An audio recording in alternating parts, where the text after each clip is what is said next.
کو میکنی؟ من در تلویزیون کار میزنم. خیلی بیشی همونجا کو سر میکنی بیشی. همینجا بشینم. اخبار گفته. پول تو اینمونم.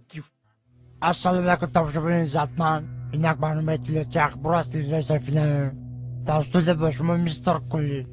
هفته سپشل در شهر دوشنبه در چششون کرده در نزدیکی NVD دوز را دستگیر کردند.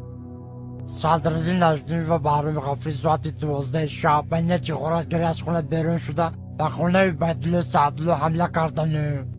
عبیدالله سعدلو در حالت مست خواب بوده. از کاسه عبیدالله سعدلو 180 درم، از درون شوفانیر عبیدالله سعدلو چیزهای قیمت بها، دو فیلم میکا، دو پرکالو، دو پچکه چای، دو پرنسکی و دو ترکانی خونه را زیر کرده گریختند.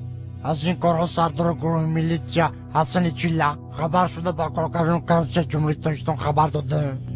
کارگردان کربسه جمهوری تاجیکستان دولتمند خال کرکیبک پرده قاسم از این کارها خبر شده.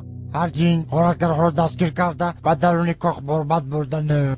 صدراعظم نجمی و بهرام غفوری به درون کاخ برباد برده.